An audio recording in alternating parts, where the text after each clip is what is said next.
Get what you really want with the all-new Ford Everest Active 4x4. Value-packed with 12-inch touchscreen, black exterior styling and 18-inch alloys. All from just $60K drive away. Get the Everest Active at participating Ford dealers.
Get what you really want with the all-new Ford Ranger Wolf-Track V6, featuring bold styling, 17-inch alloys and all-terrain tyres, all from just $73K drive away. Ranger Wolf-Track at participating Ford dealers while stocks last.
Hey everyone, I'm Tom O'Neill Thorne. Tune in this weekend as the Rollers take on the world.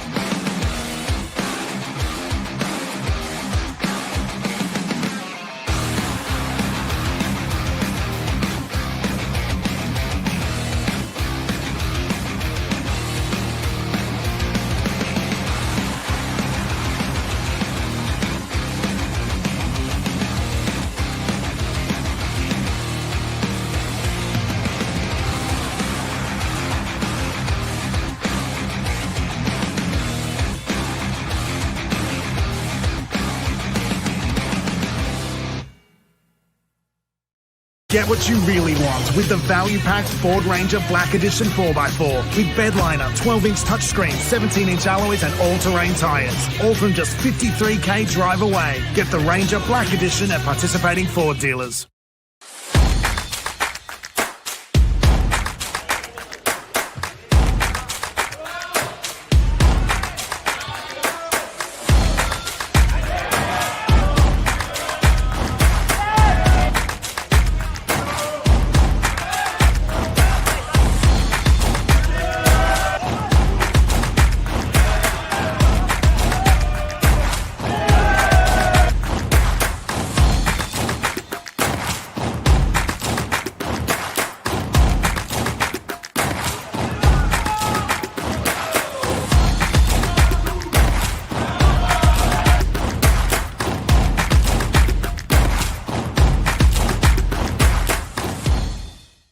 What's up everyone, Jalen Brown here. I'm currently over in Turkey for the 25-26 Turkish League.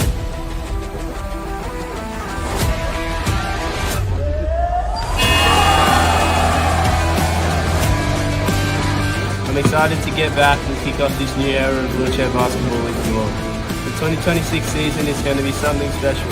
Make sure you're following along here for updates while I'm overseas.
Wheelchair basketball emerged shortly after World War II after it was developed by injured servicemen. It became a foundation Paralympic sport at the 1960 Games and is now one of the world's most recognisable wheelchair sports. Athletes who play wheelchair basketball have a physical impairment. All players use a wheelchair to compete, although some don't use a wheelchair in everyday life. The court dimensions and basket height for wheelchair basketball are the same as the able-bodied version of the sport, as is the playing time and number of players on court. Wheelchair basketball classifications range between 1 and 4.5 points. Players with a classification of 1.0 have the highest level of impairment, while players in the 4.5 point class have the highest level of physical function to be eligible for the sport. The wheelchairs used during a game are specially designed to support players and help them move around the court. During a match, the classifications of the 5 players on the court are added together and must reach a total of no more than 14 points. The object of the game is to score the most points in the opposing team's basket. The team with the most points by the time the clock expires wins. Wheelchair basketball is a contact sport. The sport is so fast that it can be difficult for athletes to stop in time, meaning contact is inevitable and can result in some spectacular collisions. While contact is permitted and even encouraged, head-on collisions are strictly forbidden and can result in fouls or even ejection from the game. For more information on wheelchair basketball, visit paralympic.org.au.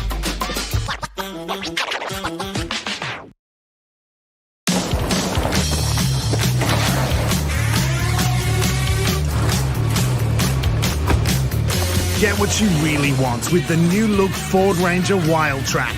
With its power roller shutter, stunning matrix LEDs, and premium B&O 10-speaker sound system.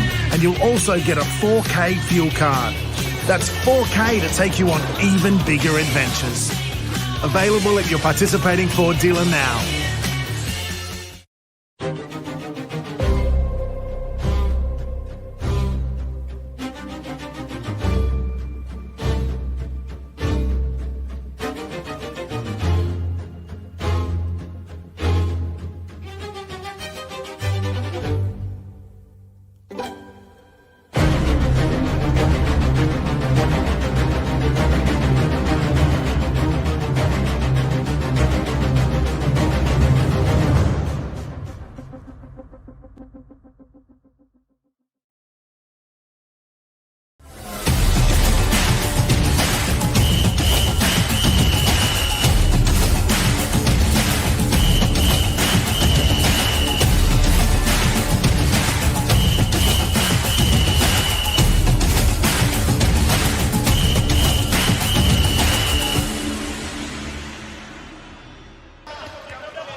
Welcome to the Australian Institute of Sport's Centre of Excellence.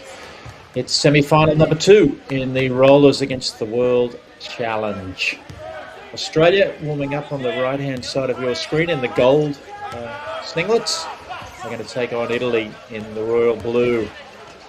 These two teams have already played twice during this Rollers against the World Challenge. We're on day 4 now. And on day 1, it was Australia 59, defeating Italy 56. While yesterday, Sunday, Italy really took it to Australia, eventually winning the second place 69 to 55. And as we have a look at the Italian team on the screen, I'll introduce my co-commentator. My name is Brendan Parnell, and Campbell Fraser is with me, a man who's much more familiar with the intricacies of the wheelchair game, having played the sport and now coaching in the development pathway in Victoria. Campbell, as we look at the Italian team, they were really fantastic against Australia the other day. Yeah, they really showed that they're here to fight. They know that they lost that game narrowly to the Rollers the first time they met, and something that we've spoken about previously is the youth on the side of the Italian side is something that they came into with a little bit of that rocky start from the youth on their side, but they've really found their stead in this series. And I think they've really stepped up into this level of the international game. And the Rollers just finding a little bit of discomfort in that. We know in the last game that they played, when they did lose to the Italian side, they ran a little bit of a different lineup that they wouldn't normally run. They've got 16 players here as a benefit of being on home soil. They have the ability to run a larger squad, and they pick 12 from that squad. So every game they've been a little bit different. And in that game, they chose not to run a couple of their more veteran players. And they look like they've suited up for this game, really knowing that this is crunch time. Obviously, they're not necessarily playing for anything but bragging rights here, but it is a really important step in their progress towards World Championships later this year. And the Italians obviously doing the same and really finding how they step up to this level, especially with a few of their junior players. Yeah, the Italians at a different point on their development pathway, having finished 4th in the European Championships to qualify for September's World Championships to be held in Canada. Australia, of course, having qualified, beating Japan in the Asia-Oceania Championships held at the end of last year in Bangkok in Thailand. Italy, you mentioned, Campbell, started the tournament with 4 losses, but they've 2 wins on the bounce coming into this one, having beaten Australia 69-55 yesterday and then backing it up to beat Japan 65-59. Our officials just doing their own warm-up right in front in the foreground. Kathy Hay, Ty Hodgins and Adam McIntyre, 3 of the officials who've been helping out with this massive slate of games. This is game number 14 on day 4. We'll have a final and a third place playoff tomorrow, but it's been a fantastic opportunity for these 4 elite teams who are all qualified for the World Championships to put their squads through their paces, get some fantastic gameplay against quality opposition, and for all 4 teams figure out exactly which players are going to be in those final 12-man rosters for Ottawa. And you'll see by the size of the Australian huddle that their questions are probably more complicated than most. Yeah, and that's something it's been interesting for all of the teams here. They all have 1 or 2 players, and especially on the Australian side, even more a couple than that, of players who aren't here at the moment, who would normally be in the international playing squad. So it's been a really good chance for some newer players and some less experienced players to really show that they deserve a place. We spoke about Ben Moncrief, who's really shown up this set for the Australian side. Has been really dominant inside the paint and has been a really valuable long minute player for the Australian side. Obviously, Tristan Knowles is the other side of the high point players that Australia likes to run. He plays more of that power player that you put on for a couple minutes, run really fast, and just get a lot of value out. And Ben Moncrief more playing towards that. steady, steady trooper. All right, we have the starting lineups. We can see the Italians on the floor in their royal blue uniforms with the white numbers. They're going to start Sbuels, Driss side, Andrea Giaretti, who we've nicknamed the Magician. He's produced the most amazing individual pieces of play and shot making that we've seen at this tournament. Carasino, who's been such a prominent scorer for that team as well, and Joel Boganelli Joseph, who's arguably been the best one-point player in terms of his ability to create his own shot. Yeah, I think he's been arguably the best low point player, and certainly possibly the best point guard that we've seen in various capacities. And that's not usually the role of the low point player, but he plays it extremely well. His agility and his court control is almost unmatched. Italy with first possession, starting for Australia. Pinder, Laird, Stephen Elliott, Tristan Knowles and Tom O'Neill-Thorne. First shot's up. Carasino. That's off. Tom O'Neill-Thorne. The two Australian guards with the shaved head. This is the other with the ball. Tristan Knowles. Stephen Elliott gets inside. The Knowles pass and the finish. That was a really nice little two-man play on that side. The Australian side playing stronger on one side and really looking towards their three-shot that we know that they've run a lot across this series, and the Italians being aware of that and really just letting Pinder and Elliott just go a little bit on the side and slide inside.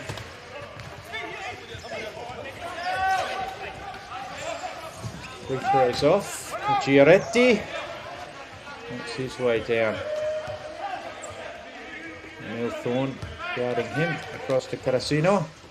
Back to Giaretti, snaps a pass to Boganelli Joseph. That's a shot he can make and does. Just an early demonstration of his offensive power from one of the low point spots. Led inbounds. O'Neill-Thorne rolls down the right-hand side of the floor. Ball inside, Elliott again with the finish.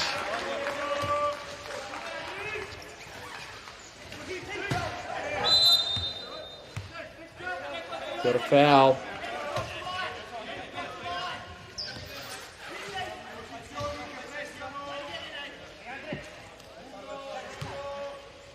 It's the first foul of the game.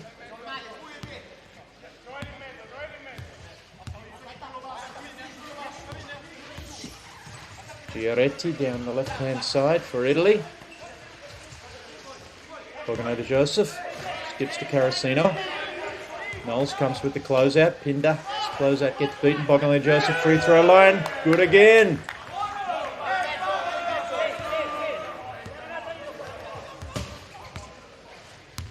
Both teams executing well in these early possessions. O'Neill-Thorne skip past Knowles. He's ready to catch and shoot. Short. Carasino. The rebound. Throws it away. Good pressure in the passing lanes there from Australia. Yeah, the Australians being really quick to switch on into that defensive set. Tristan Knowles putting up that shot and even not having time to potentially even look at whether it was going in, and he was onto defense immediately. That's one of the best things about the way the Rollers play. They switch onto their next job really quickly. Knowles snaps a pass. O'Neill-Thorne catch and shoot this time. That's good. Two guards in sync in these early stages. Australia 6, Italy 4. Syed for Italy. Held up, Australia pressing high. Testing every pass. A little bit of contact there. Tristan Knowles with his first personal foul. He doesn't look too pleased with it. He did get himself in a little bit of foul trouble in an earlier game. Saw him have to head to the bench. Giaretti looks inside. Finds Spuers. He draws some contact while wheeling backwards. It's always a difficult thing to defend, that kind of fadeaway shot. So it's a lot harder to defend in the wheelchair basketball game. You've got to be hoping that you can contest with your hand, get up to that shot, but also knowing your hands have to be on your wheels to be able to stop your movement.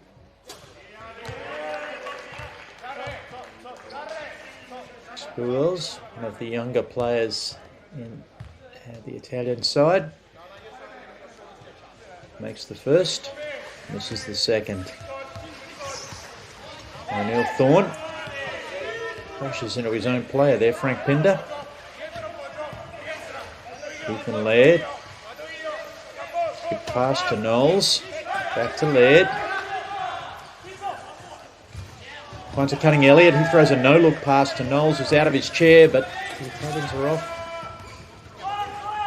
And rolling. Syed forced expertly by O'Neill Thorne to the sideline. Spuels inside. Finds Carasino. His shot's a little short. Boganelli Joseph commits the rebounding foul. That was a little bit of a questionable pass. I think Spuels actually had the line to the basket and passed it off to his teammate who was already under a little bit of pressure. I think if he'd kept with that line, Tristan Knowles actually would have had to make a pretty hard decision. And that's one of the things that the Italians are very good at, is having all of these shooting options that it makes the defense think so hard about who they're going to go to. Pass inside. Laird was the recipient. Tristan Knowles got bumped straight out of his chair. Giaretti holds his face in his hands. I'd like that play back. He's committed the foul. Early stages, quarter one, second semi-final. We've already seen Spain demolish Japan in the first semi-final to make their way to the top playoff game tomorrow. The winner of this game will join them. Knowles drives middle, shot clock pressure. Hoists something up. Carasino the rebound. Giaretti racing. Held up.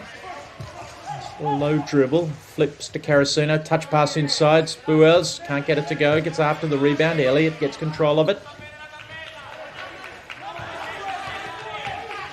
Knowles comes away.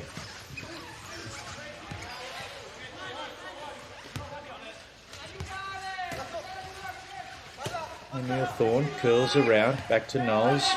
Just a little shot fake for three. Inside to Elliott, ball's poked away. Spuels comes up with it. Italy probing on transition. The Magician's got a lane.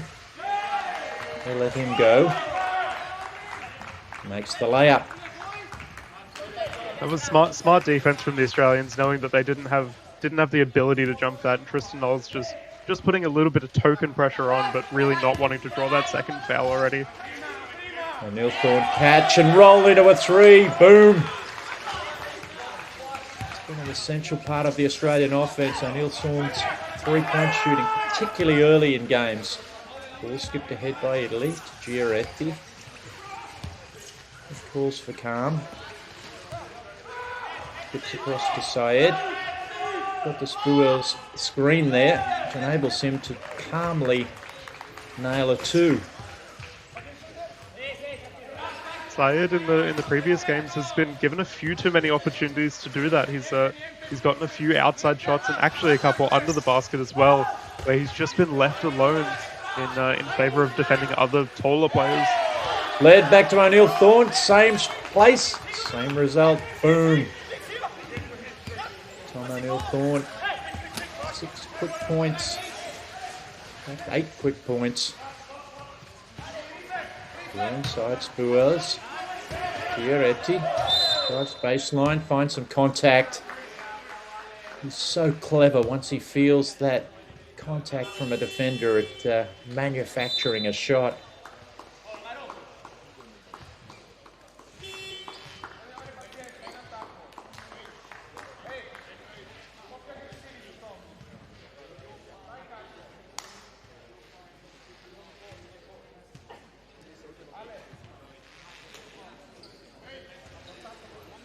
as you see a couple of the players shaking hands and things. A lot of the Australians play over in Europe. A couple of people have played in Italy, and the same with Spain. And you'll see it at competitions like this. As much as they're very competitive and they want to win, they're very friendly with each other. And a lot of these players know each other on a personal level. Tom Klein onto the floor for Australia, along with Jake Kavanagh. Knowles hands off to Thorne. Familiar dribble weave they run. He flares away. Neil Thorne can't find him. His pass is poked away. The long arm of Boganelli Joseph almost got hold of that. Kavanagh cuts back door. Can't make it go. By the rebound. Has it poked away. Knowles desperately trying to get that. A backhand flick. I think it was actually quite clever. They may have turned it over, Italy, but it was an 8-second count coming up.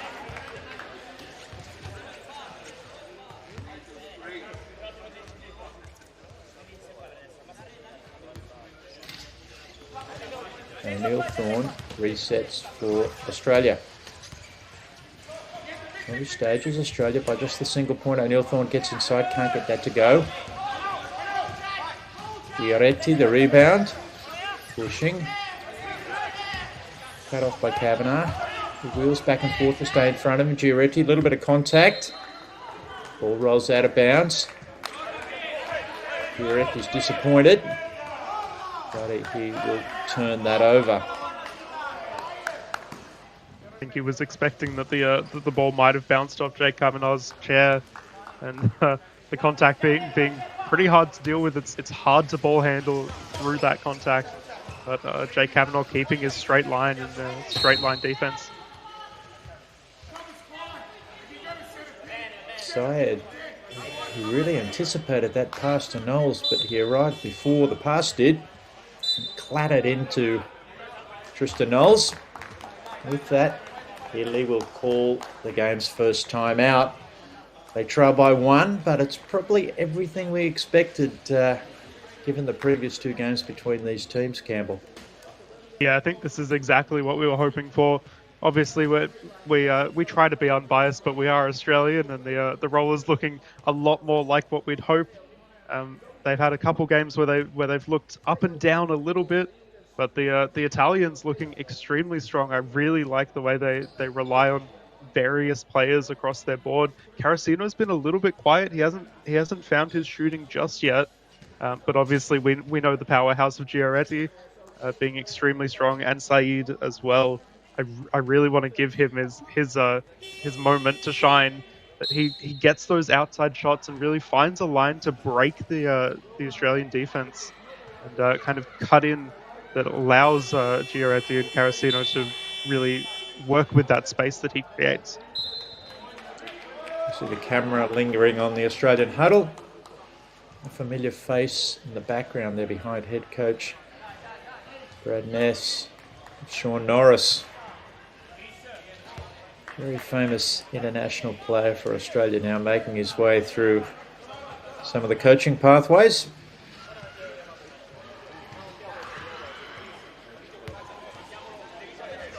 O'Neill Thorne gets us underway. First quarter action, a little over 3 minutes remaining. Tom Klein, nice cut inside, draws some contact from Syed. Just the first personal foul for Syed.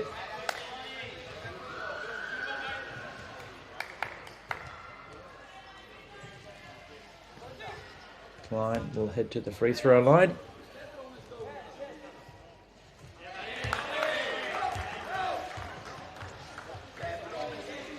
Very comfortable with the first.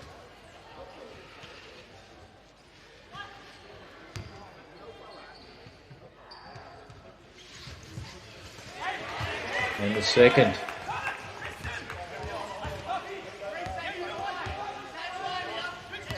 Pedron onto the floor.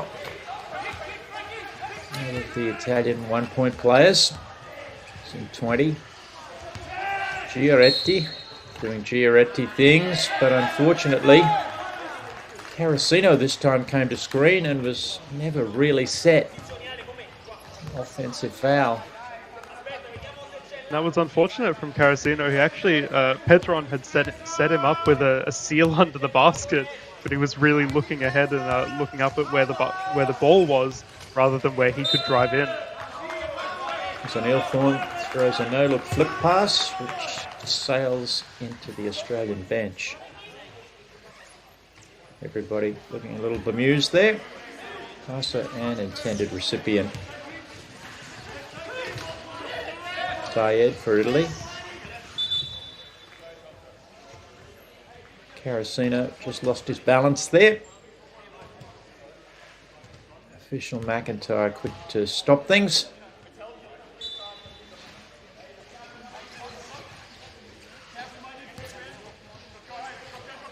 Ball back to Carasino. Shot he can make. He can't make that one.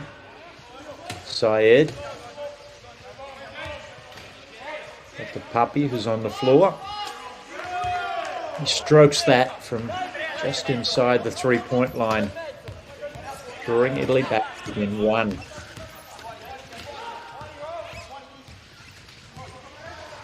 Emil Thorne probing, back to Knowles. Pedron pursuing him. Giaretti comes to help. Pass a little bit off the mark. Jay Kavanagh can't reel it in. It sails out of bounds. Giaretti gets the long pass. Broken play. Klein comes to pick him up. Back to Puppy. Skips back across to Giaretti. Thinks about the three. Back to Puppy. Same spot on the floor. Same result.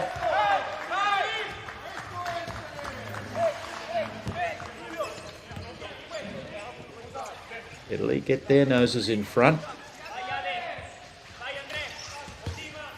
Just a little over a minute and a half remaining. Klein inside. Gets the pass from O'Neill Thorne. Goes glass. He converts as well.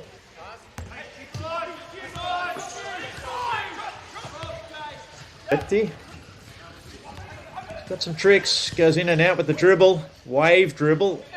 And he pretends to shoot. Instead, he's passing to Syed. Just a preview of the type of things he can do that he can do. I've seen us nickname him the Magician. It's been a hotly contested title over the past 4 days. Who's got the bigger bag of magic tricks?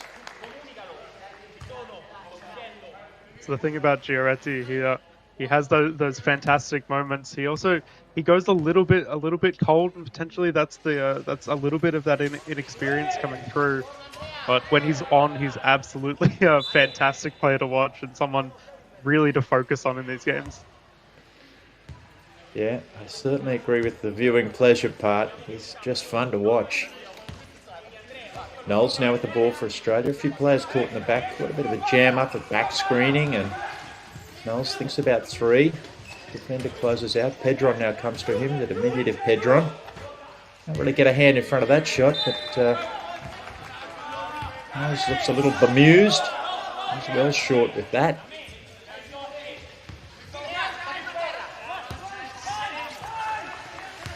Ball pushes ahead. Carasino wheels in and out, finds Pedron. Can he get that shot up? Just leaves it short. Slipped the screen expertly. O'Neill Thorne. There's a pass inside, exchange of passes to Pinder. He can't get it to go. Ball in dispute on the ground. It'll be a jump ball. Jay Kavanagh and Giaretti getting their hands on that. And as with all jump ball situations, the possession arrow determined by the score table, which alternates, will say that the ball will go back to Australia.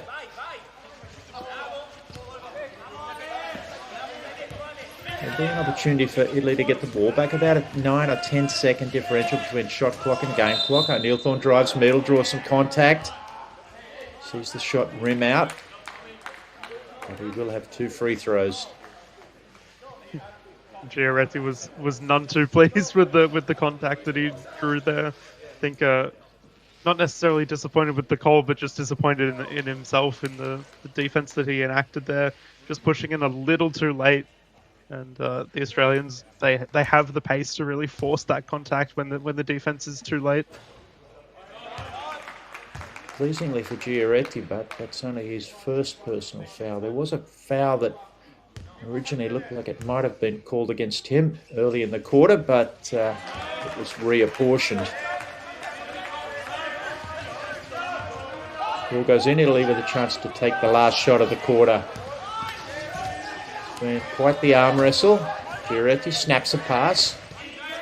Papi, Giaretti draws plenty of contact, looks at three, tries to bank it in. Can't get it to go. The buzzer expires in the background, and that'll do us. It's Australia 18, Italy 16 as we head to a break.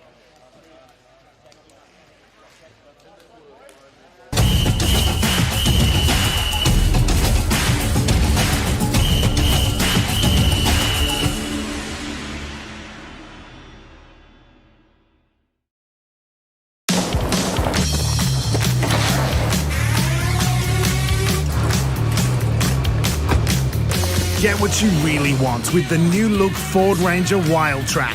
With its power roller shutter, stunning matrix LEDs, and premium B&O 10-speaker sound system. And you'll also get a 4K fuel card. That's 4K to take you on even bigger adventures. Available at your participating Ford dealer now. What's up everyone, Jalen Brown here. I'm currently over in Turkey for the 25-26 Turkish League.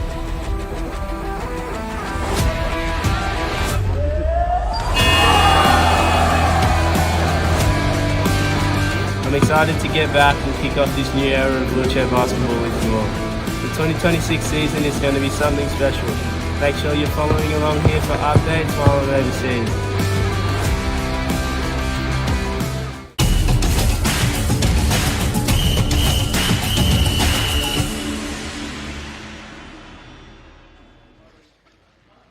Welcome back to the Australian Institute of Sport for the second quarter of semi-final number 2 in the Rollers against the World Challenge. Australia holding a narrow 18-16 advantage. Tom O'Neill-Thorne piling on 10 individual points there, but these two teams demonstrating that they're very evenly matched. Yeah, that both teams looking really, really strong here. Obviously, the Australians were relying a bit more on Tom O'Neill-Thorne, and that was the difference that we had against the previous run-in with the Rollers v Italy. Tom O'Neill-Thorne didn't play that game. And, essentially, that will be the difference that makes this just so close. As Papi takes his tally up to 6. That baseline jumper off the skip pass.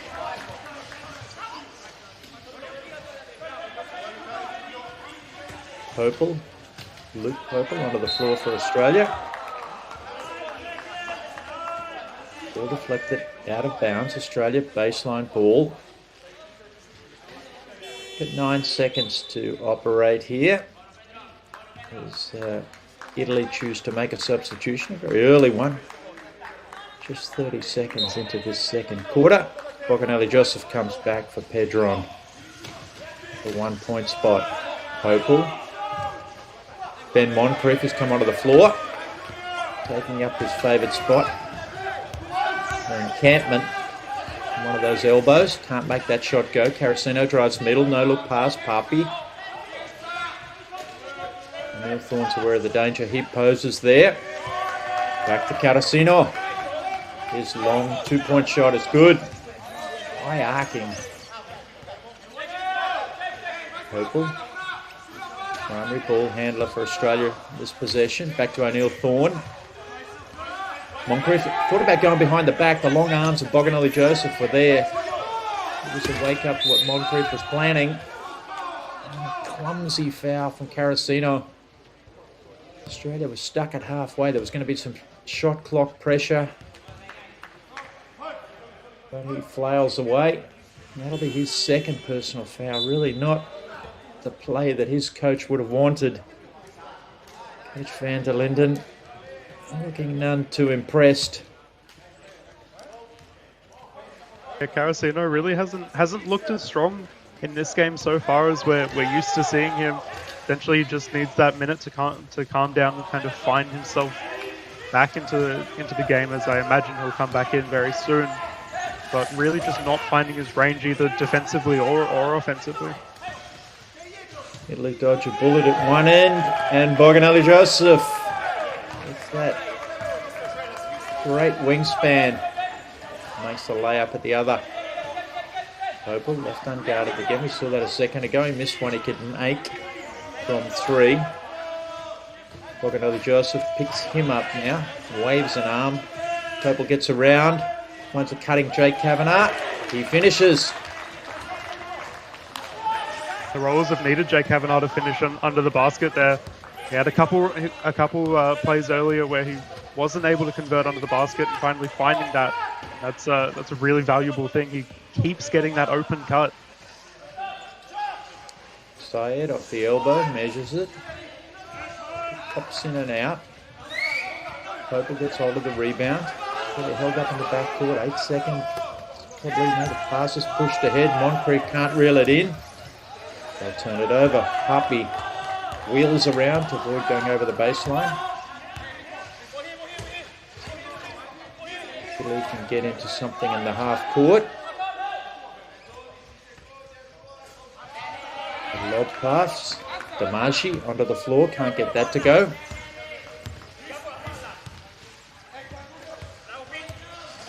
Dione, take your partners. Popel goes baseline, draws some contact and finishes. Tom O'Neill-Thorne with a snap pass off his hip.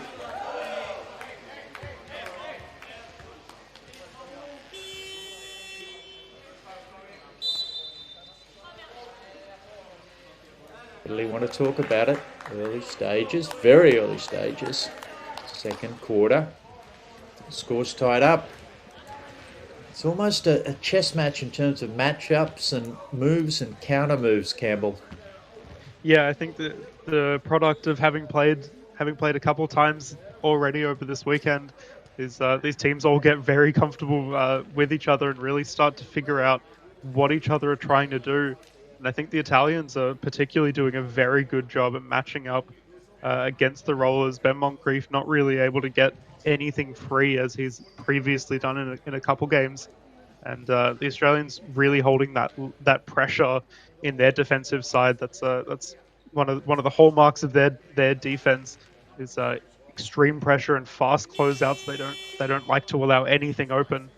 And that's really been showing in how the Italians have struggled to put up some shots. They are shooting about 52% at the moment. The Australians shooting at 50%. So it explains why the scoreline is what it is. Is both of these teams being extremely well matched to each other.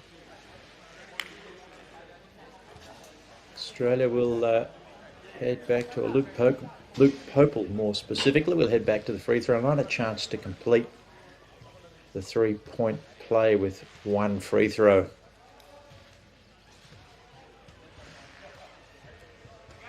Yeah, Ben Moncrief was pretty good in the previous game, had 12 points. Nearly all of those from the elbow position on either side of the floor. Popel does the business from the free throw line to push Australia ahead. Puppy for Italy. Having Coach Van der Linden, he's not afraid to go to his bench. The previous game we saw all 12 players play at least 9.5 minutes. As Puppy makes the baseline shot. Kavanagh for Australia. O'Neill-Thorne wheels around, pulls out of play, kicks middle, Moncrief. It's their fist play, I think. Puppy tried the baseball pass. Syed couldn't reel it in. Tom O'Neill-Thorne could. Once Moncrief, he struggles to get hold of it. Has to roll backwards. Shots off. Benvenuto, the rebound. Dione. Syed. It's not picked up at all. Nails what's effectively a free throw.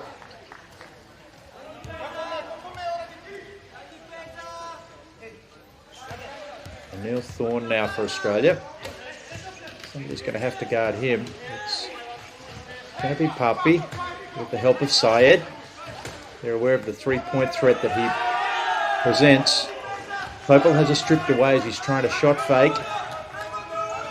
Papi, Boganelli Joseph, multiple low dribbles. Somehow Guione gets hold of it, can't finish. Popel the rebound, looks for the quick outlet. Look who, Ben Moncrief, the double-handed underhand layup. He's just pulling his way back defensively. I suspect there was a little bit of talk there as well, that knowing that he wasn't going to get back in defense in time and just hoping to get that pass, either inbound or the long pass. Benvenuto is crestfallen. He made that layup, but drew some contact, but referee McIntyre said the contact was before the shot. Australia make a massive substitutions, as they've been wont to do several times during the event. That often causes some confusion defensively for the other team. So many players come on at the one time. Syed snaps a no-look pass to Boganelli Joseph. He takes a breath, doesn't quite get that one high enough. Guione the rebound, back to Syed, across to Papi, drives middle, back to Syed at the free throw line, can't get that to go. Benvenuto gets a hand in there, Boganelli Joseph reels in the rebound. Back to Papi, he drives middle, just loses the handle. The officials determined he lost control of the ball because of a bump. Yeah, I think that was Jordan Bartley just coming in a little bit stronger in there. It was a pretty light bump, but it did encourage the ball to be dropped, so it'll get collected. A little over halfway through the second quarter. It's the second two semi-finals. We'll see another blocking foul on Australia. The first game saw the Spanish in rare form as they defeated Japan comfortably. And the winner of this game will play Spain tomorrow evening. For the loser, it'll be a date with Japan. There's Benvenuto. Gets his scoring underway. Laird takes the inbound pass for Australia. Popel comes back round behind, takes the handoff. Kicks to the corner. Knowles. Closed out by Benvenuto. Laird. Trolls around. Bartley. A little bit of a fumble. The long arm of Papi gets in there. Thinks about going to Boganelli Joseph ahead. Thinks better of it. Syed calls out a play. Now Boganelli Joseph gets to the elbow. Back to Syed. He's wide open again. Can't make it go. Australia dodge a bullet that time. Jordan Bartley got the rebound. He's got hands all around, but deflection. The Italians bail out Australia there. They were in severe trouble of not getting that ball across halfway. Yeah, their defensive effort has been really, really strong, especially on those rebounds. They've had a couple plays where they've had 2 or even 3 retries at that shot, and the Australians not really able to pull that rebound in.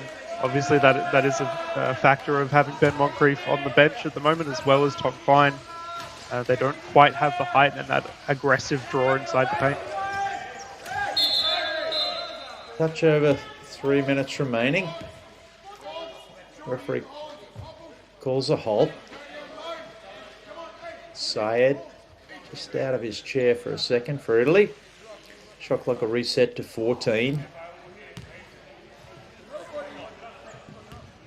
Shot clock, of course, indicating how long each team has to construct a shot. Otherwise, they'll turn the ball over. Back to Laird. He's open for 3. Gets an arm removed. Misses the shot, but no wonder. It's a clumsy foul, to say the least. Ethan Laird will have 3 free throw attempts. This is what we've seen a little bit from the Italians. Obviously, they're not getting too energetic just yet. But we have seen in previous games they get a little bit riled up. They do get energetic, and we know that there's been a little bit of back and forth between some of the teams. And potentially, as this goes on, if they draw a couple more fouls, they might get into that just attitude going a little bit wild.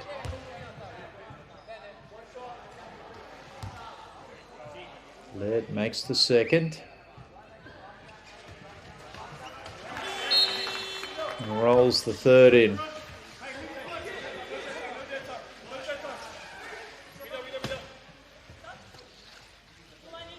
That shooting foul was Syed's second for Italy. A couple of players sitting on 2 fouls. Papi, Syed, Boganelli Joseph. Tristan Knowles has a couple for Australia.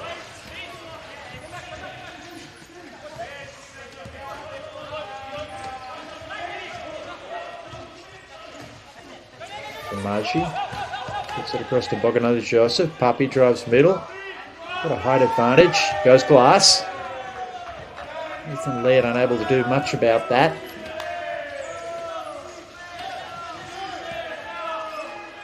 Italian bench rolling away with some commentary in the background. Purple cuts middle. Italian defenders can't close the gap.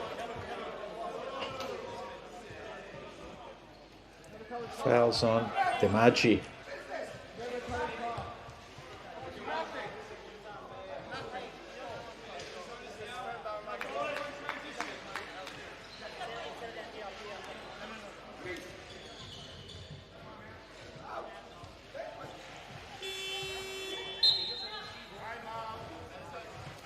It's a little stop-start at the moment as we head up towards half-time. 2.5 minutes remaining. We'll head to a timeout. Not a lot statistically to separate the two teams at the moment, Campbell. Yeah, I think that they're really obviously evenly matched. They're looking very, very consistent in the way that they play. The only thing that I would be worried about at this point is really that attitude and a little bit of the aggression that we're seeing out of the Italians. They are in the bonus now, and they've drawn a couple fouls on several players. They've done well to spread it out, but that could, this is only the first little bit. They're still, they've got a lot to play for, and they have the ability to finish games strong. We know that, but it's a question of whether they can keep their cool. And potentially it'll just be these couple minutes that they need to remain strong and then look to calm themselves at the half and come back firing. There's just one player from either team sitting on 3 personal fouls at the moment. That's Stephen Elliott, who started the game for Australia. He's currently on the bench. Well, you might argue part of his job is to present a deterrent around the basket. And part of the cost of doing business there is drawing some contact or creating some contact.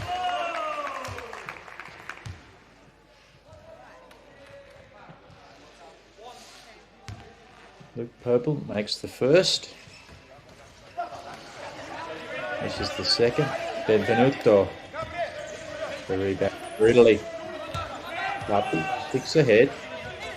Syed.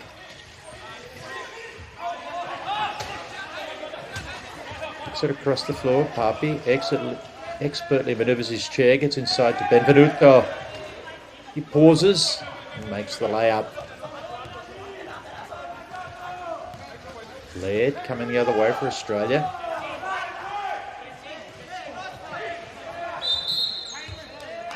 Popel thought there was going to be a little bit more contact than there was. He was leaning in as he tried to make that layup. Shot short. Ball will stay with Italy.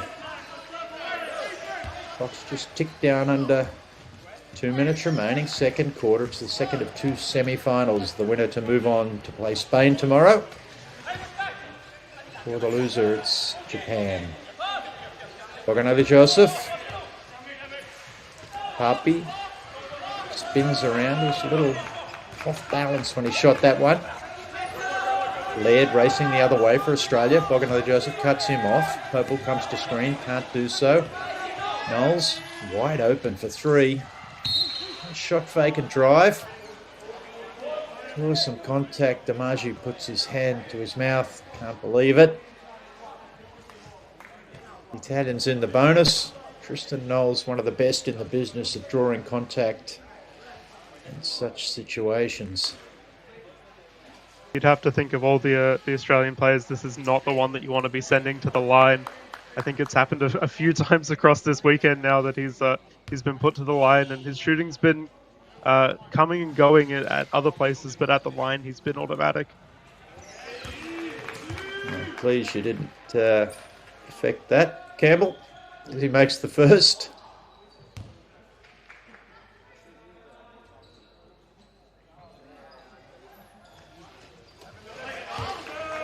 And the second, as advertised.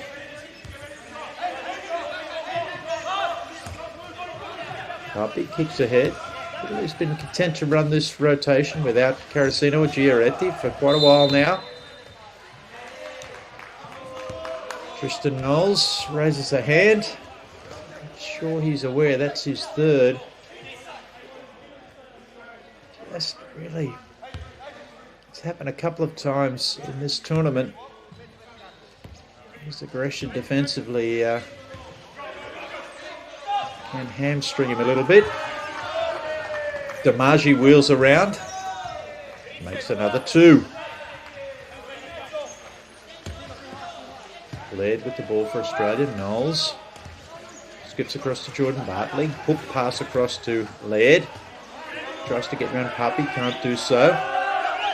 Knowles hesitates for a second. He wondered whether he was going to draw some contact there. He goes glass and finishes.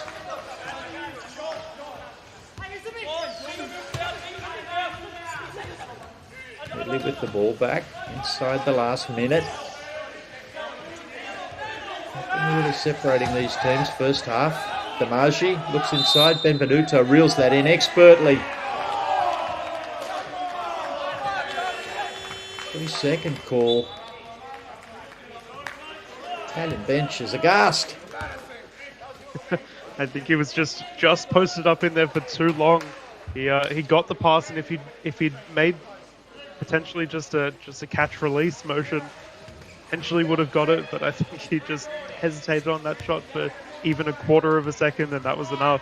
The referee's getting a lot stricter on that throughout these games.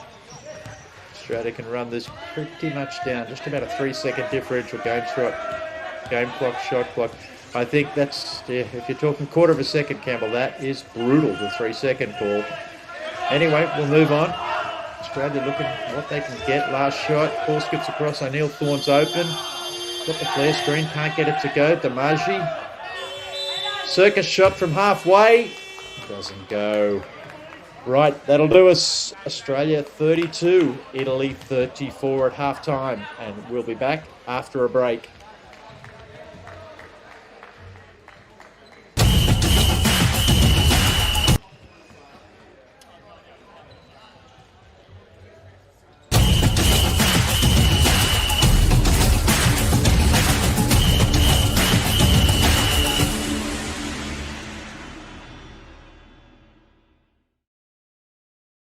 Get what you really want with the all-new Ford Everest Active 4x4. Value packed with 12-inch touchscreen, black exterior styling and 18-inch alloys. All from just $60K drive away.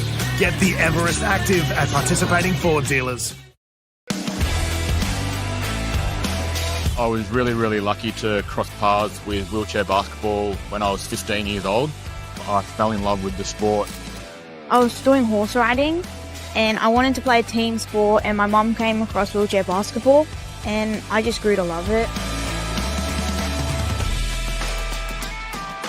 My muscles have grown stronger, so I'm able to do a lot more things now because of basketball. Yeah, it's just helped me a lot in life. I would love to play at the Brisbane 2032 Paralympics. and represent the country. I wasn't 21 until I made my first Australian team, so you got plenty of time. The most important thing is that you just enjoy your basketball. By rolling out the start line, we want to build a framework where anyone that wants to become involved in parasport can find and navigate their way through to the opportunity that's local, that suits their needs. Parasport's the best. You meet people that are just like you. Times can be really, really tough. You're going to have some really, really frustrating days. It's okay to ask for help, but I promise you things do get better, and Paralympic sport can play a huge role in that. Have a go. When we move out of our comfort zone, we surprise ourselves. Not in my wildest dreams did I imagine that direction my life has taken, and I'm extremely thankful for it.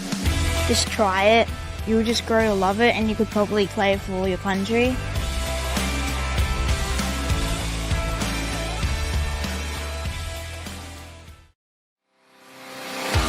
Hey everyone, I'm Tommy Thorne. Tune in this weekend as the Rollers take on the world.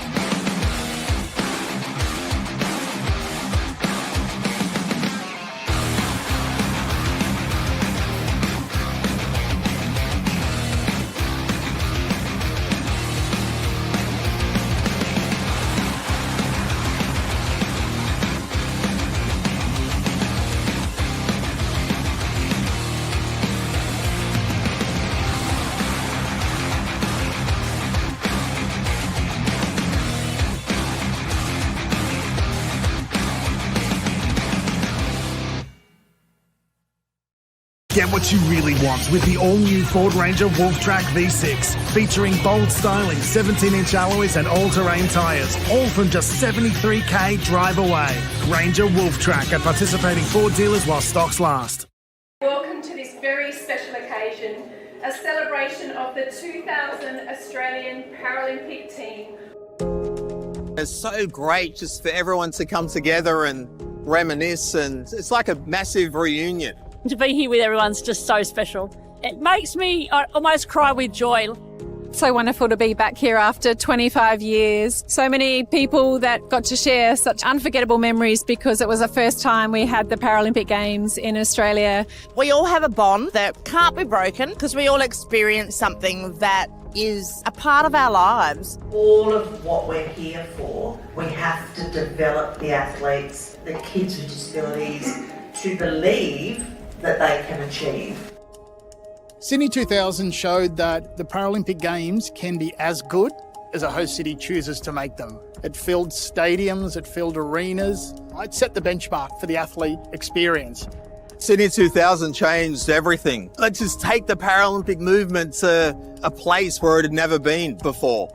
People with disabilities can, and I think Sydney said to us, we can. Australia changed the face of Paralympic sport forever, and I couldn't be prouder.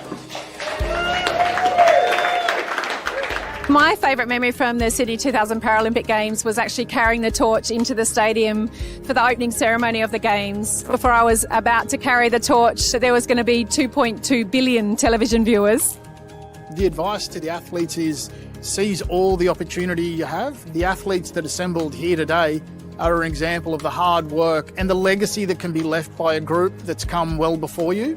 The best way that you can honour, respect and thank the past is to make sure you take care of the future by working hard and embracing every opportunity that you have at the moment.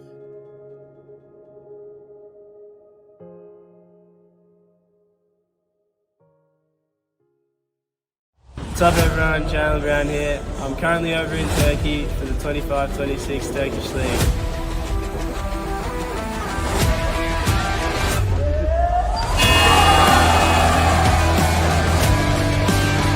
I'm excited to get back and kick off this new era of wheelchair basketball with you all. The 2026 season is going to be something special. Make sure you're following along here for updates while I'm overseas. Get what you really want with the value-packed Ford Ranger Black Edition 4x4 with bedliner, 12-inch touchscreen, 17-inch alloys and all-terrain tyres, all from just $53,000 drive away. Get the Ranger Black Edition at participating Ford dealers.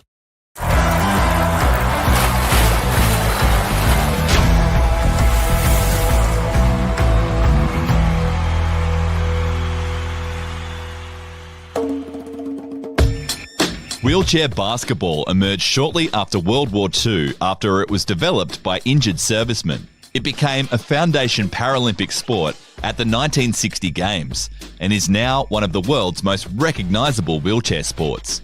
Athletes who play wheelchair basketball have a physical impairment. All players use a wheelchair to compete, although some don't use a wheelchair in everyday life. The court dimensions and basket height for wheelchair basketball are the same as the able-bodied version of the sport, as is the playing time and number of players on court. Wheelchair basketball classifications range between 1 and 4.5 points. Players with a classification of 1.0 have the highest level of impairment, while players in the 4.5 point class have the highest level of physical function to be eligible for the sport. The wheelchairs used during a game are specially designed to support players and help them move around the court. During a match, the classifications of the 5 players on the court are added together and must reach a total of no more than 14 points. The object of the game is to score the most points in the opposing team's basket. The team with the most points by the time the clock expires wins. Wheelchair basketball is a contact sport. The sport is so fast that it can be difficult for athletes to stop in time, meaning contact is inevitable and can result in some spectacular collisions. While contact is permitted and even encouraged, head-on collisions are strictly forbidden and can result in fouls or even ejection from the game. For more information on wheelchair basketball, visit paralympic.org.au.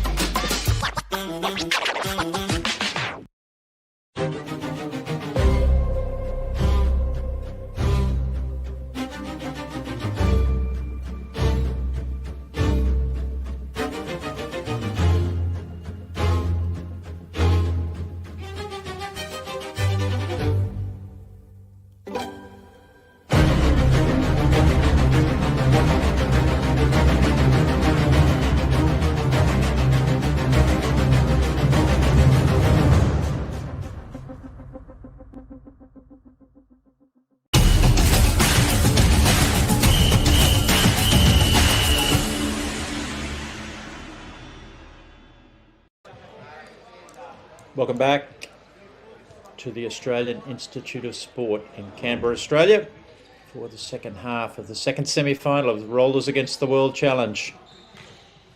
So we look at some of the highlights of the first half between Australia and Italy. Just the 2 points separating these two teams at half-time. It's been an extraordinarily well-played first half. Just a couple of highlights there, Campbell. But what have you made of the contest, and is there anything in the statistics as we look at those on screen? Yeah, so obviously we have kind of the patented expectation of the Rollers having a few lower 2-point makes, 8 versus 15, but obviously 2 3-pointers as well as more free throws. The fouls not being too separate, the Italians getting 13 as opposed to 10. Neither of those are particularly terrible. The Italians, my question at this point has been, Carasino has not been playing to the expectation that we would normally have. He's a fantastic player, fantastic.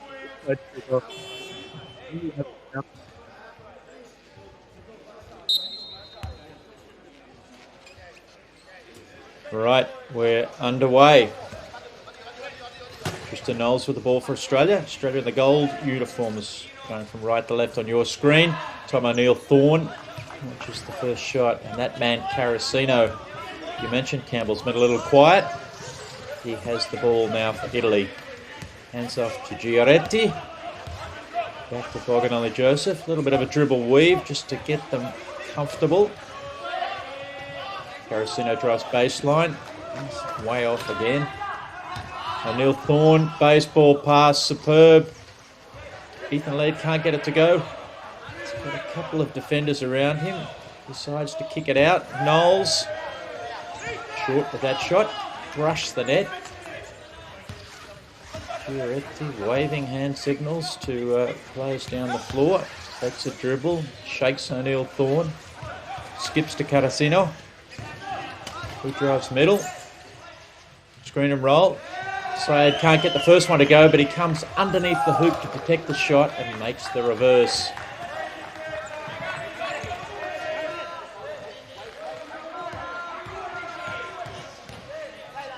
Thorne now for Australia. Knowles in the corner, uses the O'Neill Thorne screen. Finds a lane. Nobody can get to him. He makes the layup. That's a smart choice from Tom O'Neill Thorne to find that driving lane, and it's almost not intentionally, but a little bit of a disrespectful play as Spuels just looked up for a second, overplayed his defensive side for a split second, and Tom O'Neill Thorne just driving past him. Spuels, the Italian bench were all over that, but no continuation. Referee Kathy Hay destroys their party. Could have been a spectacular play. Carasino drives baseline. Boganelli Joseph's really just almost lucky the Australians weren't aware that he was on the court. Just sitting at the free throw line, wide open, can't get it to go. Knowles skips around. Pass deflected by Boganelli Joseph.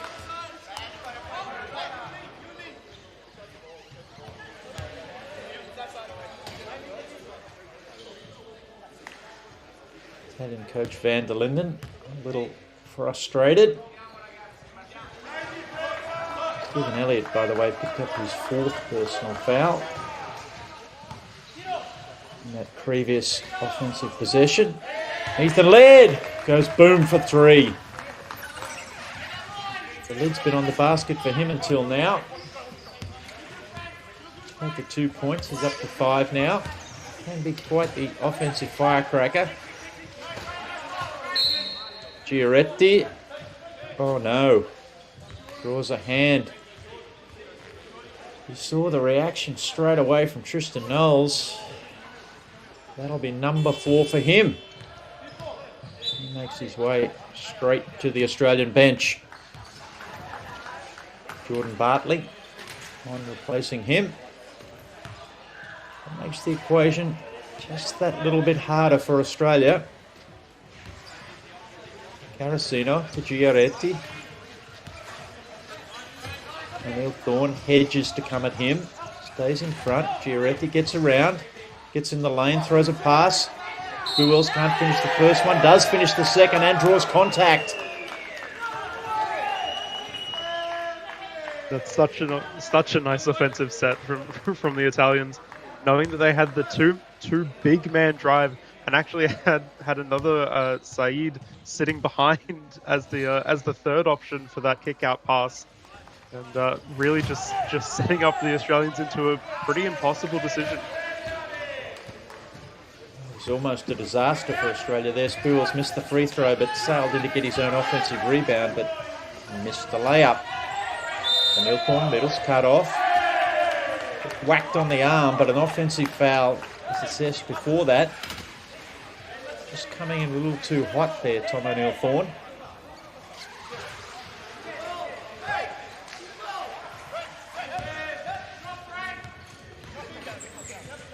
Giorgetti wheels around. Bartley tries to stay with him, does so. Now Giorgetti gets around. Boganelli Joseph snaps a pass. Carasino. A bit of pass the last couple of shot attempts up. Boganelli Joseph can't get it to go. Offensive rebound, Syed. Giorgetti now. To Carasino. Surely that's one he can make. Nope. Bounces out. Again, he's just not finding his range, Carasino. That's a shot that he would usually hit, and this game just really isn't his night. That's just the 2 points, Carasino. 6 rebounds and a couple of assists to go with that. Ethan Laird's attempt at back-to-back threes is off. Carasino still finding ways to contribute. He'd really be playing as a passer. Another exchange of passing. Syed, free throw line. His shot falls. Spuels with the second pass there. O'Neill Thorne. To Bartley. It's almost open for 3. Thinks about it. Would have been a long one. Now Giorgetti steps up, puts his hand up. He's a little frustrated, but he knows he fouled. That'll be his second personal foul. Get the feeling that fouls are going to play a big part this contest down the stretch. We're midway through the third quarter. Second semi-final, rollers against the World Challenge. Spain having won the first semi-final comfortably over Japan. Ethan Laird looks at three. Long two, the official says. But it's good. Italy turns it over. Some crazy confusion there. It finishes with O'Neill Thorne. He makes a layup. He could have predicted that timeout was coming. Coach van der Linden's just apoplectic over there on the Italian sideline. He's got his hands on his hips as Italy roll into a timeout. And you have to be thinking the the Italians are just getting a little bit annoyed with the way that they're playing. They're playing so well and having the ability to push the Australians really to their limit, and just not able to convert a couple scoring options, and then making a few silly mistakes. Really, the Australians also had their run of probably unnecessary fouls and a couple of defensive actions that weren't really what they're used to playing. Both teams just having a few moments going a little bit cold, and it'll be a question of coming out of this timeout who can really find their line again and really take over. Obviously, the Australians only up by one. Yeah, Italy just that turnover was the cue for the timeout. Let's see what they can come up with out of that. Tristan Knowles will be likely consigned to the bench, you'd think, until well into the fourth quarter. Depends how creative head coach Brad Ness is happy to be with Knowles. And it probably depends a little bit as well on how some of those rotations look. Jordan Bartley took over that spot, and he's just a little bit less experienced than Tristan Knowles, and potentially he's looked extremely good in a couple other games. So if he manages to stay strong, that'll be his place. As the Italians commit an offensive foul in the backcourt.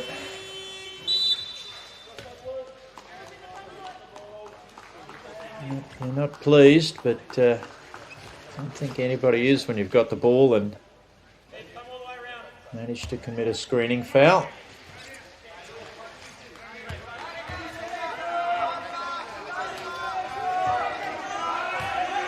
Laird thinks about three. Gets his way into the free throw line. Tom O'Neill Thorne, catch and shoot in one motion on the move. Makes that. That was a fantastic pass in from the Rollers, and you could actually hear the Italian bench getting extremely loud in their ears, and I imagine just trying to put them off doing anything they can to kind of claw back this lead. Puppy on the floor now for Italy. Holds it up, Carasino. Draws some contact from Tom O'Neill Thorne. He clenches his fists. He knew that he just overcommitted a fraction. Almost had Carasino, who's been struggling in the spot that he wanted him.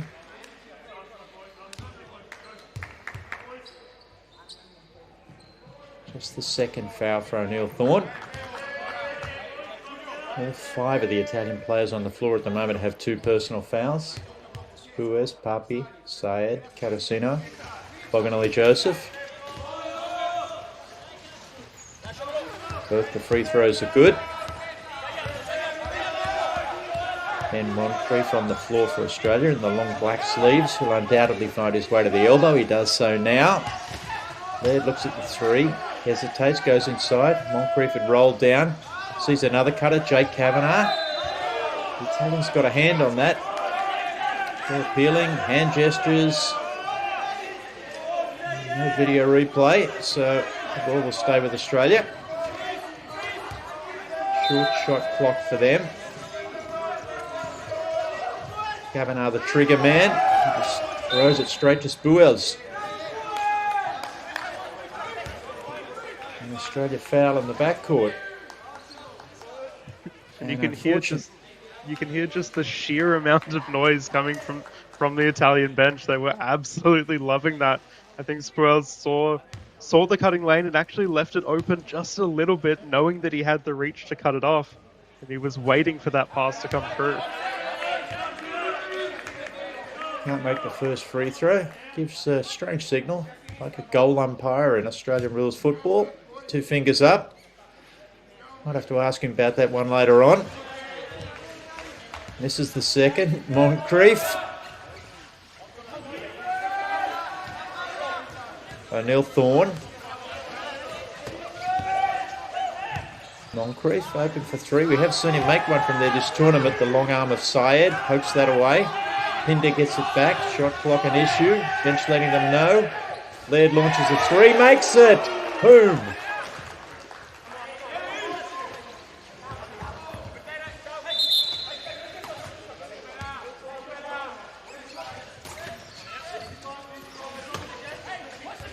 Timely intervention there from Ethan Laird. Didn't really have time to think about things.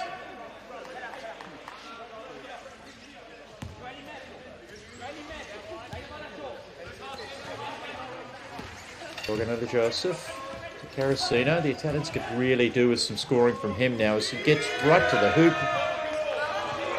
Australia almost caught asleep. A single screening action and there's a layup.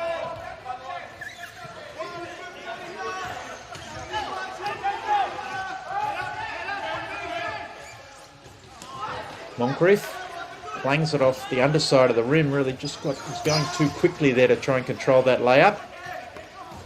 Spuels throws a speculator. Somehow Papi reels it in. Carasino. See if that layup's loosened things up for him. No, that's short.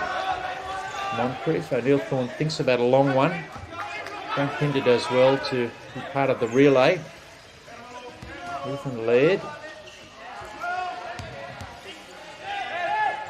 Organova Joseph gets after him. Papi loses him. Laird sails in. Makes the layup. Probably unfortunate not to get some contact there as well.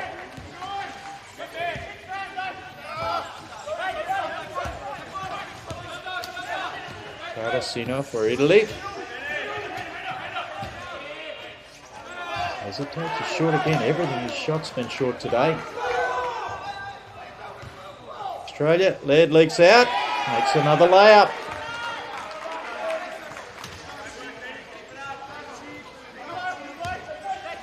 Italy with the baseball pass, maybe a touch of frustration. Spuers, they trail by 5. Just 2 minutes remaining. Third quarter. Lob pass. Carasino rolling backwards, goes glass, finishes this time. Absolutely had to have basket for Italy there. The Italians just leaving Ethan Laird open a little bit too long. He's had a couple shots that he's been able to make. Unfortunately, that last 3, or what we thought was a 3, was actually assessed as a very long 2. He's had a couple of those where he's just rolled over the line.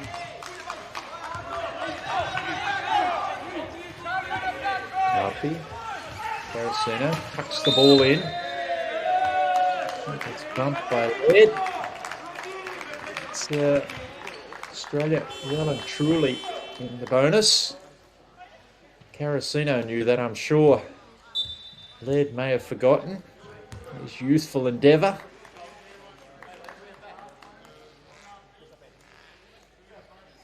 I'm wondering how whether Laird might have been a bit of a surprise to the Italian team on the scouting report. Hasn't played a whole lot in the previous 6 games.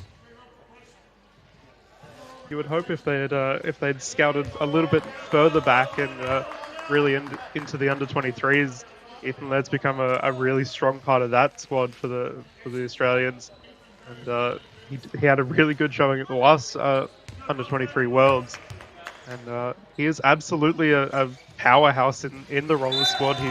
He's short. He doesn't look like as much of a threat as someone like Ben Moncrief or Tristan Knowles, but he is absolutely dominant. He's the 2nd highest scorer for Australia. Yeah, don't worry, Campbell. I've got him on my list of Junior Magician nominations. Giuretti with the senior crown at the moment, but Laird's got a bag full of his own tricks. He has the ball now. Gives across to O'Neill Thorne. This 3 almost goes in.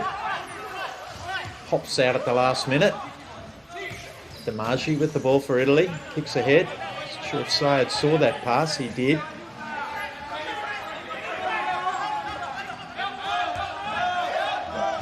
Puppy. Cut off by Neil Thorne. Benvenuto snuck on. Makes the layup. Just 45 seconds remaining. Australia might be thinking 2 for 1. Maybe there's so much pressure that it's a little bit of an extraneous consideration. And Neil Thorne drives baseline. Finds Kavanagh. Benvenuto sails by. Kavanagh makes the layup. Damaji. A bit of a difference between game clock and shot clock. Foganelli Joseph. Puppy, Italy trapped a long way from the rim. Syed for 3 goes boom. A little bit of a surprise, and Australia turns it over straight away. Benvenuto launches, holds his hands to his head. He can't believe he missed that. Really careless turnover from Australia there. Gave Italy a chance right on the buzzer, but nonetheless, they hold a 2-point advantage as we head to a break before the crucial fourth quarter.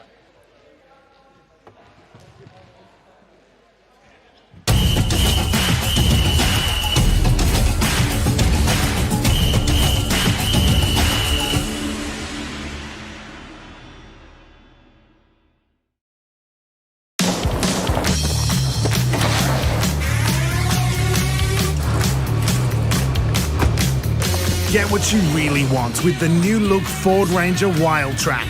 With its power roller shutter, stunning matrix LEDs, and premium B&O 10-speaker sound system.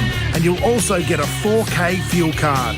That's 4K to take you on even bigger adventures. Available at your participating Ford dealer now. Hey everyone, I'm Tom Neil Thorne. Tune in this weekend as the Rollers take on the world.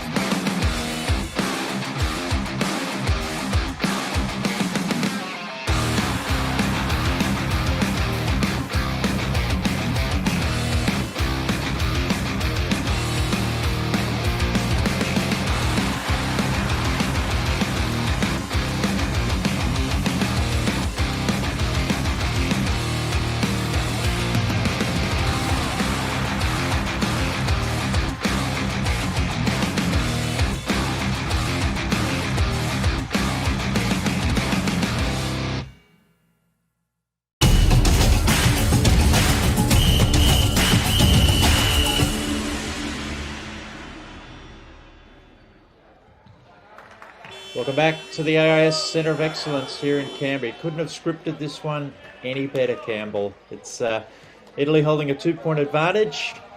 The second semi-final.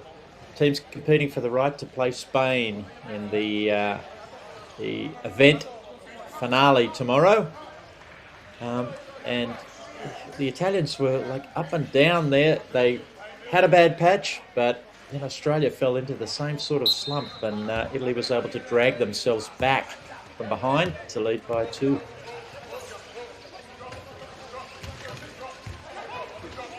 Balls in play, Papi. Syed left wide open. Measures it. It was almost like a slow motion highlight, Campbell.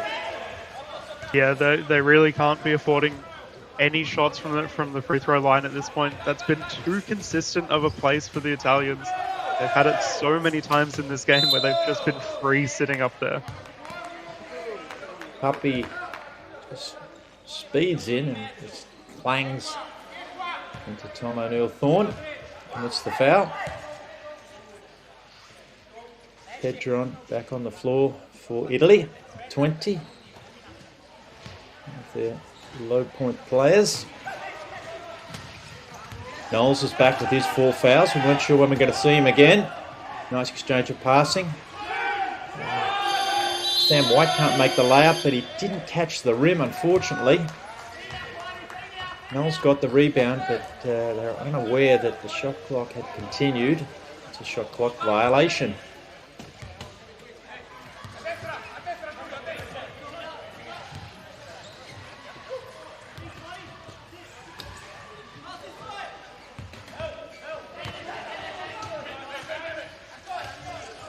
Syed, the free throw line.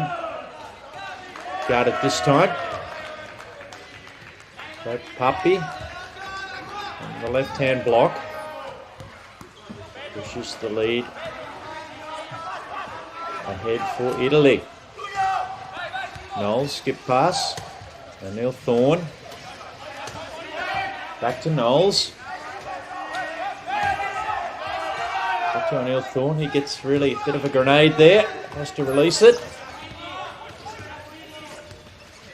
It's a force more than a shot.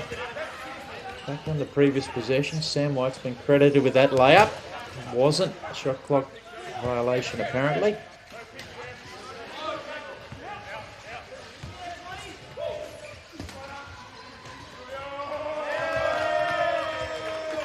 Puppy again. Italy by 6. Tristan Knowles with the ball, playing with 4 fouls. Demaji comes to cut him off. Ball inside O'Neill Thorne, snaps a quick one, can't get it to go. Puppy the rebound, out to Demaji. Paddings look to push, back to Puppy. He runs into a bit of a cul-de-sac there. Syed goes middle. Skip pass. Puppy. Pedron screens, rolls. Syed shots off. Kavanagh the rebound for Australia. Knowles stops at the free throw line. Sees Kavanagh cutting, finds him. Just absolute simplicity. Italy hoiks one in, 3/4 court to Demaji. Syed. Flip pass back around to Demaji. Skip pass. Papi. Back to Demaji. Shot clock an issue, but Australia fouls.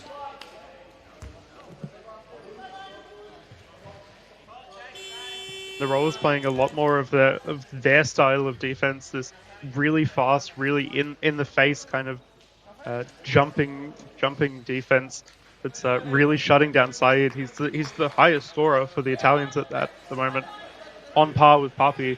And I think the Rollers have finally come out in this quarter and started to really pressure him, and especially putting a lot of tall pressure on him, knowing that he's quite happy to shoot over someone at his class. Papi to Syed, those two combined. Syed shot short. Put a fingertip on it from the Australian defender.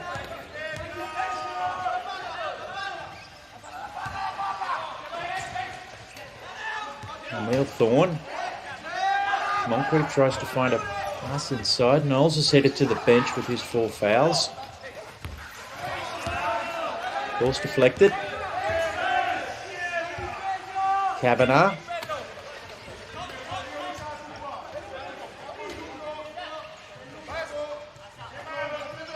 Skip pass from Laird. Moncrief rolling backwards. Thought he might have got some contact. Kavanagh's shot is soft, but won't go.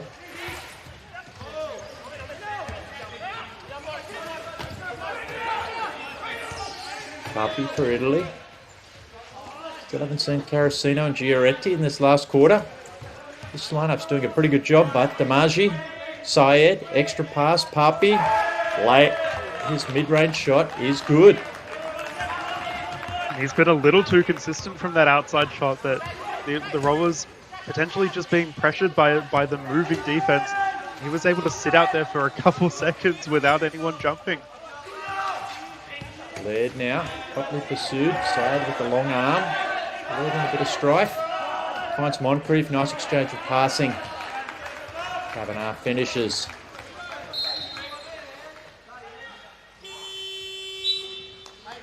Italians want to have a talk about it. We're midway through the last quarter. Second semi-final, Rollers against the World Challenge. The winner will face Spain in tomorrow's Challenge final. The loser to play Japan, who were soundly trounced by Spain in the first semi-final earlier on. There's not too much between these teams at the moment. Obviously, as we just saw, those steals being a little bit of a thorn in the side of the Australians. They're just not protecting quite as well as they thought they might, especially on their offensive side. They've had a couple passes especially inside the key where they've tried to get to open players and just haven't been able to find a line to get that pass. Ben Moncrief kind of fumbling the ball a little bit inside, and the Italians doing really well to make sure that the Australians are not getting second chance points. Gigantic Australian huddle, courtesy of being the home team, having so many players available. Can only be a good thing.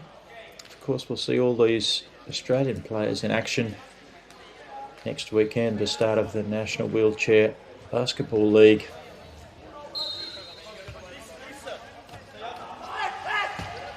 Anyway, back to matters at hand. Pedron makes himself available. Now let's Italy underway.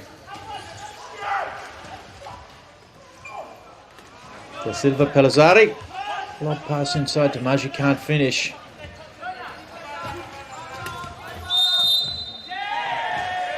Offensive foul.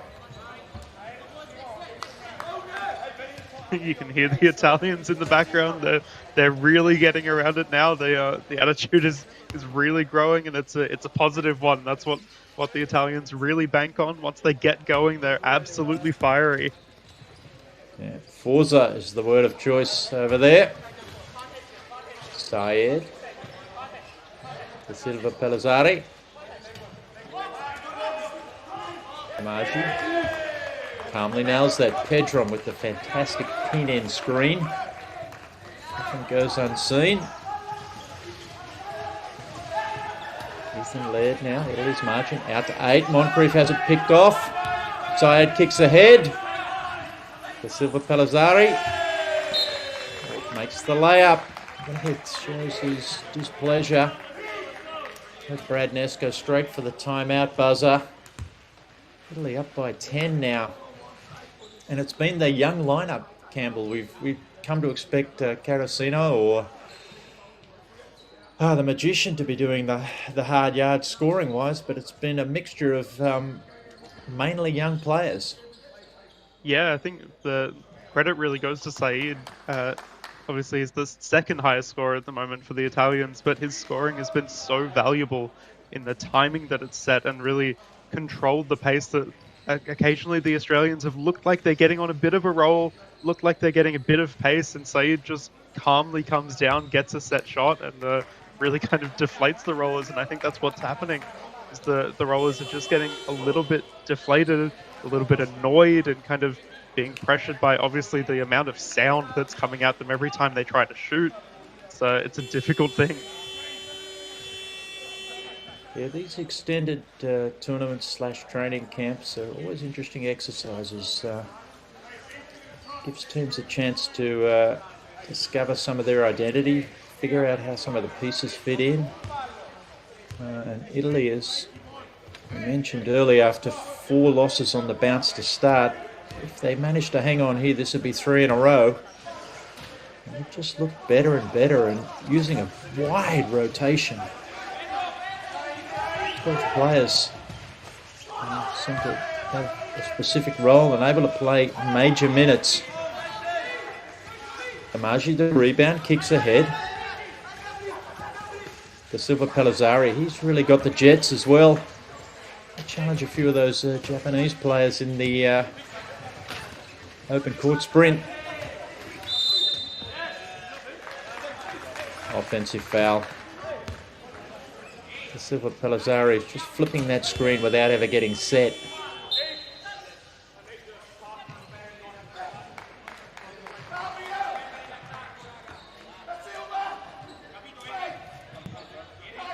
Again, you can hear the Italians just barking in the background with names being called out and plays being called. It's absolutely controlling the pace. Knowles, he's back on. Finds Tom O'Neill-Thorne, draws some contact. It's a great place for Australia to start. Get to the free throw line, stop the clock, tick the scoreboard over.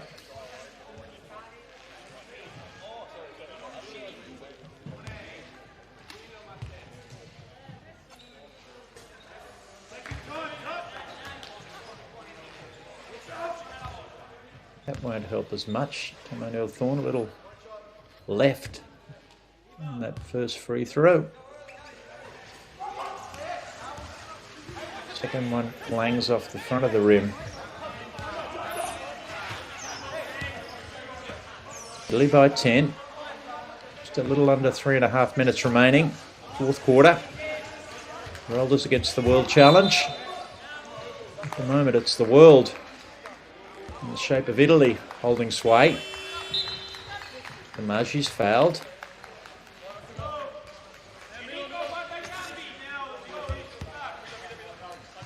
Both teams with 3 team fouls in this fourth quarter.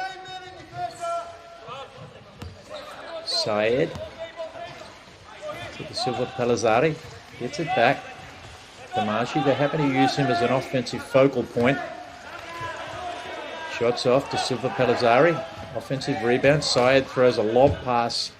Damagi does a great job to reel it in, that long right arm extending out. Boganelli Joseph with that screen underneath and that follow through. He's kind of moved back into what you expect of a low point player, really opening up that space and allowing the high point players in is Damaji, and also, as we've seen, Papi being extremely strong in that position. Ledge 3-point shot is off. Fiona the rebound.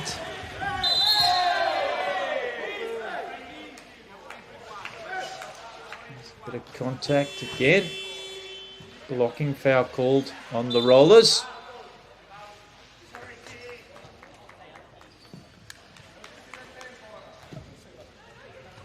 Damaji does a push-up to get himself up. Australia want to have a talk about it again. Timeout, but as you mentioned, Campbell, that Italian huddle looking pretty confident. Yeah, they're looking confident, and as much as confident, they're just excited. It sounds like whether it's going their way or not going their way, they're just so involved. They're so animated, and I think that's something that the Rollers could take a little bit of. Potentially not as much animation as you get out of the Italians, but just a little bit of energy to kind of get behind their team when they do things right. This is the make or break point. When you make a mistake, you really don't need your team kind of pointing that out. You don't need to be listening to the other bench. But when you do something right, you want to be hearing it.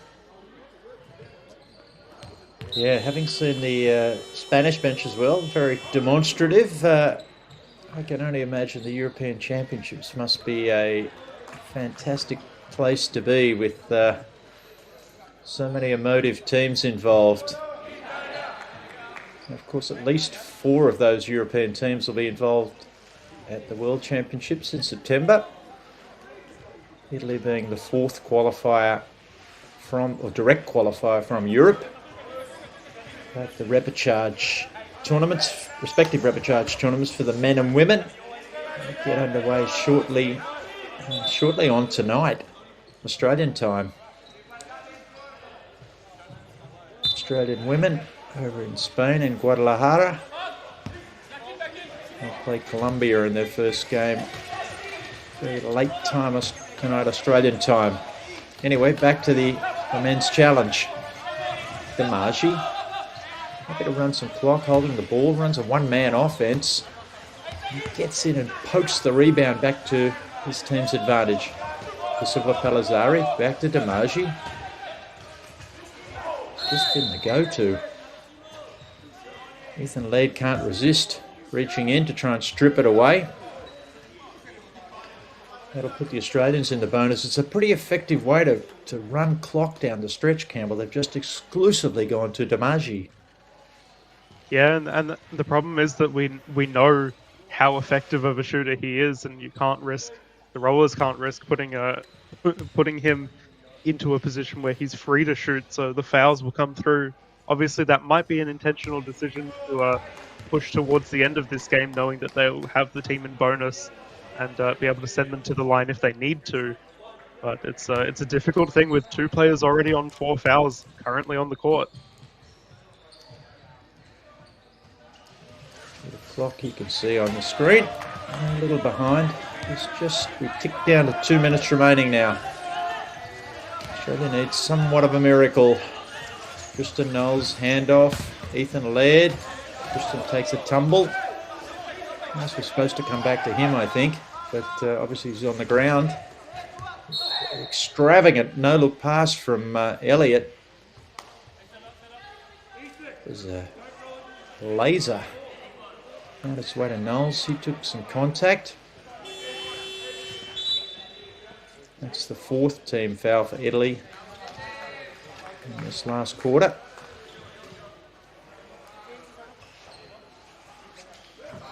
Frank Pinder to inbound for Australia. Laird catches. Looks at Knowles. Defender scrambling to defend the 3-point line. Lovely bounce pass. Elliott finishes.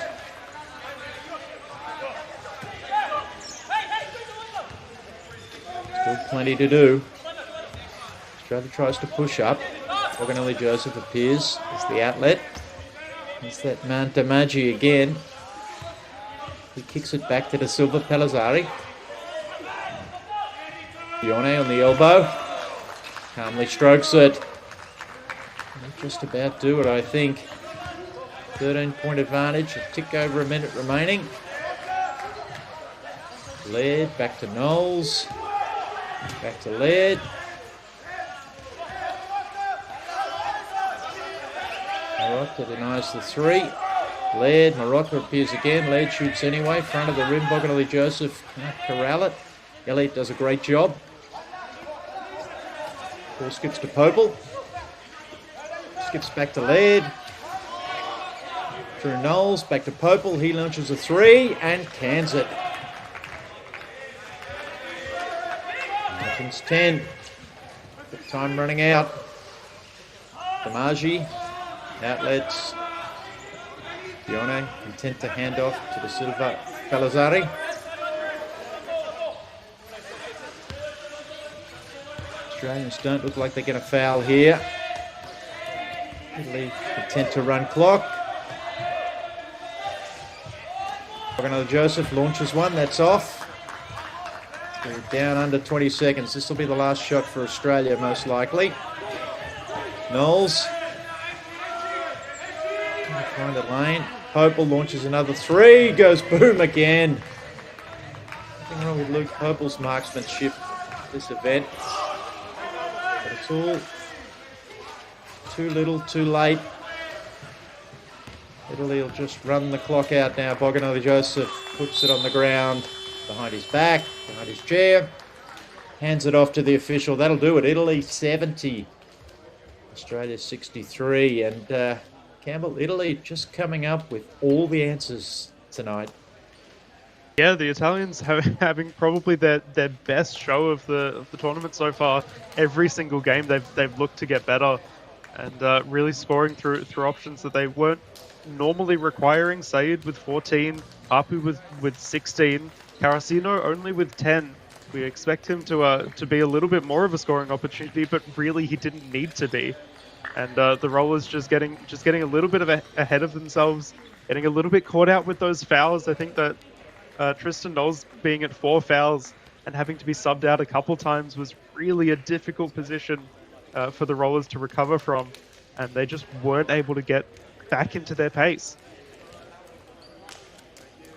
Right, as we see the players shaking hands with each other, or hand slapping, and acknowledging the officials. The Australians, it's not a disaster. They'll have another game tomorrow against Japan, opponents they know very well. Well, they know all the opponents of this tournament pretty well, having played everybody at least twice. But some of the raw numbers there, Italy with 29 made 2-point shots compared to Australia's 20. Australia again, as we've seen right throughout the tournament, leaning on the 3-point shot, making 5. Italy quite happy not to shoot nearly as many, just making the 1. Nothing in the free throws, the fouls. Italy has slight advantage in the rebounding count. And as you mentioned before, Campbell, Italy with 8 steals to 3. They were certainly seemingly a little more adept at being able to lever the ball away from the Australians. Yeah, and I think the Australians getting a couple times just a little too lax with the way that they were making passes and inbounds, and the Italians just knowing that, sneaking their way into a couple easy points from those turnovers. That was also something that we saw from both teams. The turnover points weren't really in the favor of Australia. They got a few turnovers, but they weren't able to capitalize on them. And the Italians did very well to push that ball very fast and make that count. So we look at a few highlights from the second half. Syed was an absolute standout. We saw him there going under using the hoop to protect the shot. A lack of effort from the Australians. Ethan Laird unleashed a couple of long bombs, as we see there. Laird and Popel actually both had quite a couple of threes that were really effective. Potentially just came in that little bit late, and it's something for them to notice and really think about for the next game that they have tomorrow. Obviously, playing off the third and fourth. Syed again with the no-look pass there. Puppy, he was solid, and DiMaggio took over his role in the last quarter. You see him reeling that one in. Just a really extension arm there. Popel finished with a couple of threes down the stretch, but as the players look to recover, it's been a busy 4 days for them already, and 1 day to go. We will sign off, but a reminder that the Australian girls, the Australian women's team, the Gliders, play at 10 p.m. tonight, Australian Eastern Standard Time, for anybody who's tuning in from Australia, and you'll be able to catch that game on the IWBF YouTube channel. But from Basketball Australia's YouTube channel, on behalf of Campbell Fraser, we're signing off, and we will see you tomorrow for the playoff game and the final.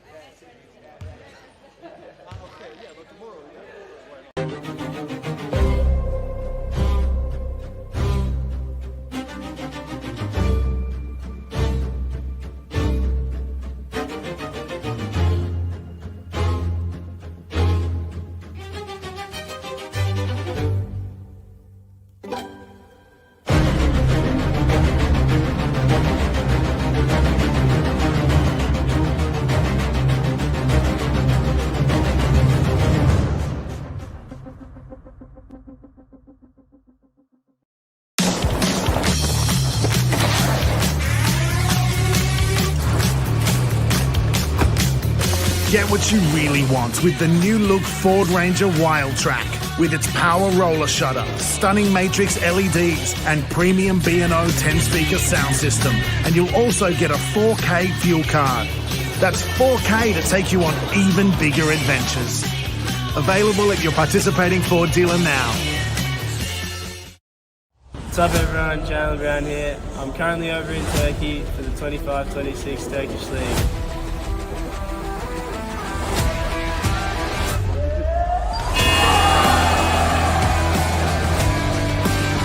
I'm excited to get back and kick off this new era of wheelchair basketball with you all. The 2026 season is going to be something special. Make sure you're following along here for updates while I'm overseas.